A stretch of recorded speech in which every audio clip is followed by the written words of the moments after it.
জীবন আকাশে কালো মেঘ সরিয়ে আলোর প্রদীপ যাবে হাসবে। নিশ্চয় মনে রেখো দুঃখের পরে সুখ আসবে। দুঃখ কেন আসে? মহান সৃষ্টিকর্তা কিছু মানুষ দ্বারা কিছু মানুষকে সাহায্য করে থাকেন। গরিব দুঃখীদেরকে সাহায্য করেন ধনী ও সুখীদের মাধ্যমে। তাদেরকে সাহায্যে উদ্বুদ্ধ করার জন্য দুঃখের আস্বাদন গ্রহণ করিয়ে থাকেন, যেহেতু সুখের সাগরে ডুব দিয়ে দুঃখকে উপলব্ধি করা যায় না। যতদিন ভবে না হবে না হবে, তোমার অবস্থা আমার মতো, শুনে না শুনিবে বুঝে না বুঝিবে, জানাইব আমি যাতনা যত। চিরসুখীজন ভমে কি কখন, ব্যথিত বেদন বুঝিতে কি পারে? কি যাতনা বিষে বুঝিবে সে কি সে, কভু আসি বিষে দংশেনি যারে। বলা বাহুল্য মহান সৃষ্টিকর্তা তাই তার চিরসুখী বান্দাকে কখনো কখনো দুঃখের স্বাদ গ্রহণ করিয়ে থাকেন। দুঃখ আসে কৃত পাপের কারেন্ট শাস্তিস্বরূপ। খাঁচার বাঘ যদি বেশি গুতাগুতি করে তাহলে সে তো খাঁচার শিক ভাঙতে পারে না, আর তার বাড়াবাড়ি দেখে তার খাবার কমিয়ে দেওয়া হয়। আল্লাহর দুনিয়া খাঁচায় বাস করে মানুষ যদি বাড়াবাড়ি করে তবে তার সমস্যা বাড়িয়ে দেওয়া হয়। দুঃখের বোঝা বহন করতে হয় পাপের প্রায়শ্চিত্ত স্বরূপ, তাতে বান্দার পাপ ক্ষয় হয়। বিপদ বান্দার সঙ্গে সঙ্গে থাকে এবং তখন তাকে বর্জন করে যখন তার জীবনে আর কোনো পাপ থাকে না।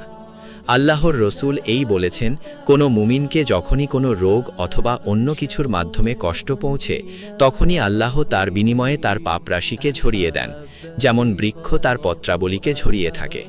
বুখারী 5648 নং, মুসলিম 5771 নং। দুঃখ দিয়ে বান্দার ঈমান পরীক্ষা করা হয়, এমন ভীষণ কঠিন পরীক্ষা যে তাতে বান্দার পাশ করা মুশকিল হয়ে যায়। একটি মানুষ অন্ধ হয়ে জন্ম নিয়ে মানুষের অনুগ্রহের দরজায় ধাক্কা খেতে খেতে বড় আশা নিয়ে বড় হয়। কিন্তু সমাজে অন্ধের আর কি বৃত্তি আছে যে তার জীবন চলবে অনায়াসে? অন্ধের যষ্টি থাকলেও কিছু করতে পারত। কেউ অনুগ্রহ করে সোয়াবের আশায় তাকে কাছে টেনে নিলেও ভাগ্য দূরে ঠেলে দেয়। কোনো পুণ্যময়ী তাকে জীবনসাথী বলে মেনে নিয়ে তার দুঃখের সহায়িকা হবে বললেও তকদির তার পরীক্ষা আরও কঠিন করে। দেখা যায় তাদের ঔরসে জন্ম হয় মেয়ের পর মেয়ে। লাঠিস্বরূপ একটা ছেলে হলে কষ্ট অনেকটা লাঘব হতো, কিন্তু তাহলে পরীক্ষার খাতা খালি থেকে যায়, আর হয়তোবা ছেলের তুলনায় মেয়েই তার জন্য মঙ্গলময়। কিন্তু বাহ্যত বোঝার উপর বোঝা চেপে বসে মাথার উপর। কথায় বলে, অদৃষ্ট করলা ভাতে বিচি কচকচ করে তাতে, পড়ল বিচি বুড়োর পাতে।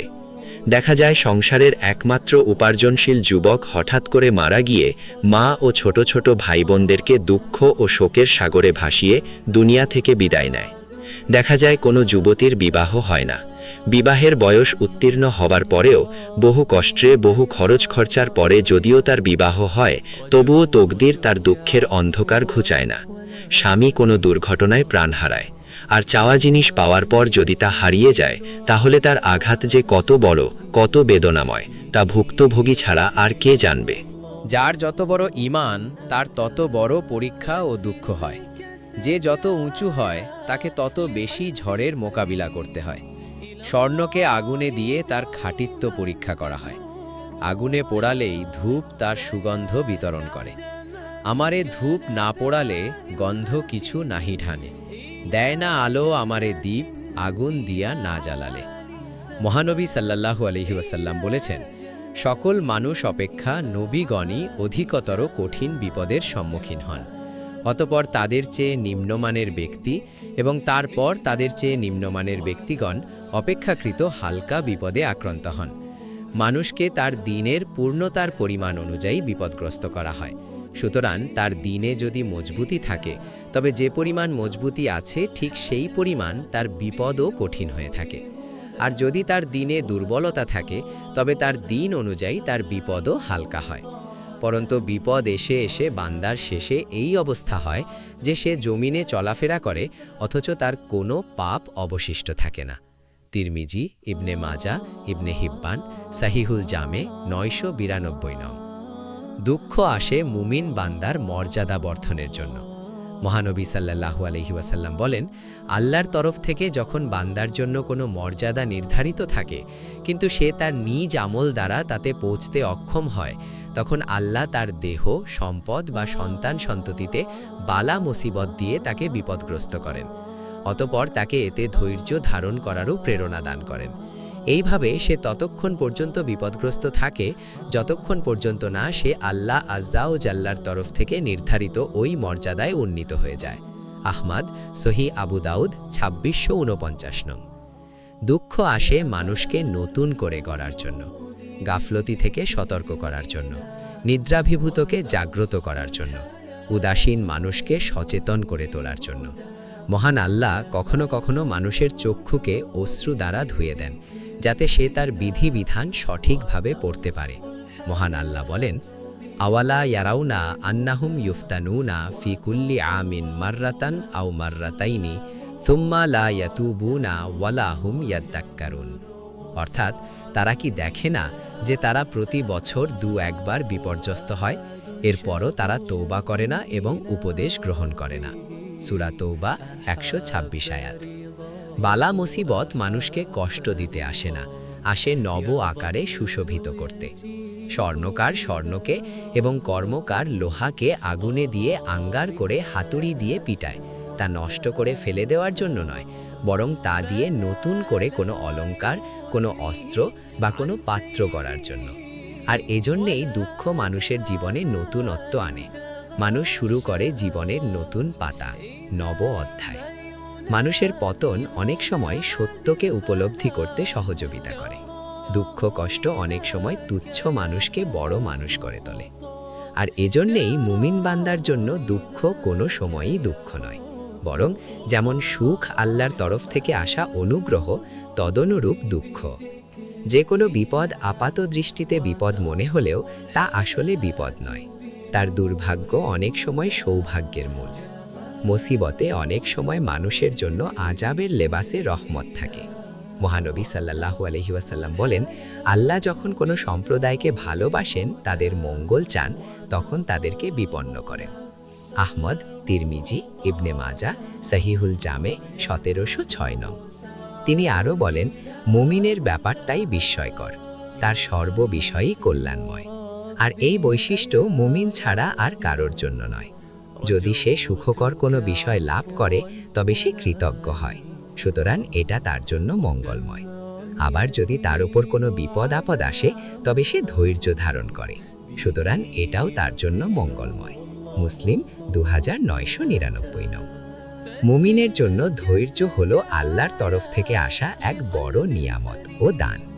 যেহেতু আল্লাহর রাসূল বলেছেন, আর যে ব্যক্তি পবিত্র থাকতে চেষ্টা করবে আল্লাহ তাকে পবিত্র রাখবেন। যে ব্যক্তি অপরের অমুখাপেক্ষী থাকতে চেষ্টা করবে আল্লাহ তাকে সকল থেকে অমুখাপেক্ষী করে দেবেন। এবং যে ব্যক্তি ধৈর্য ধরতে চেষ্টা করবে আল্লাহ তাকে ধৈর্য ধরতে সাহায্য করবেন। আর ধৈর্যের চেয়ে অধিক উত্তম ও ব্যাপক দান কাউকে দেওয়া হয়নি। বুখারী 1469 নং, মুসলিম 1053 নং। দুঃখ দিয়ে মহান আল্লাহ আমাদের নিকট থেকে গুণগান শুনতে চান। খাঁচার ভিতরে বন্দি পাখির মধুর কণ্ঠ শুনতে চাইলে তাকে খাবার না দিয়ে ঢেকে রাখলেই তো বলতে শুরু করবে।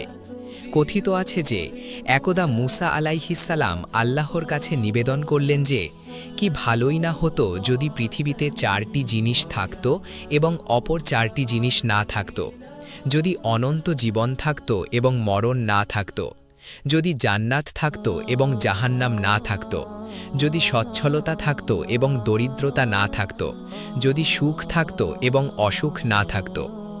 তখন মহান আল্লাহ মুসা আলাইহিসসালামকে ওহী করে জানালেন যে, হে মুসা, যদি অনন্ত জীবন থাকত এবং মরণ না থাকত তাহলে আমার দর্শন লাভ কিভাবে হতো? যদি জান্নাত থাকত এবং জাহান্নাম না থাকত তাহলে আমার শাস্তিকে কে ভয় করত? যদি সচ্ছলতা থাকত এবং দরিদ্রতা না থাকত তাহলে আমার শুকরিয়া জ্ঞাপন কে করত? আর যদি সুখ থাকত এবং অসুখ না থাকত তাহলে আমাকে স্মরণ কে করত? বিপদ এসে অনেক সময় আমাদেরকে অপেক্ষাকৃত বড় বিপদ থেকে রক্ষা করেন মহান আল্লাহ। বঞ্চনায় আমরা দুঃখ পাই ঠিকই, কিন্তু সেই বঞ্চনায় থাকে আমাদের বিপদ থেকে মুক্তি। ছোট শিশু পানির ভিতরে পাখির ছায়া দেখে তা ধরার জন্য উই উই করে, কিন্তু তাকে ওই নকল পাখিখানাকে ধরার সুযোগ দিলে সে চরম বিপদে পড়বে। পাখি তো সে পাবেই না, শেষে প্রাণও হারাবে। আসলে বিপদ আসে আল্লাহর তরফ থেকে, আল্লাহর লিখিত তাকদীর অনুসারে। মহান আল্লাহ বলেন, মা আসাবা মিন মুসিবাতিন ফিল আরদি ওয়ালা ফি আনফুসিকুম ইল্লা ফি কিতাবিম মিন ক্বাবলি আন নাবরাআহা ইন্না যালিকা আলাল্লাহি ইয়াসির। অর্থাৎ পৃথিবীতে অথবা ব্যক্তিগতভাবে তোমাদের উপর যে বিপর্যয় আসে, আমি তা সংঘটিত করার পূর্বেই তা লিপিবদ্ধ থাকে।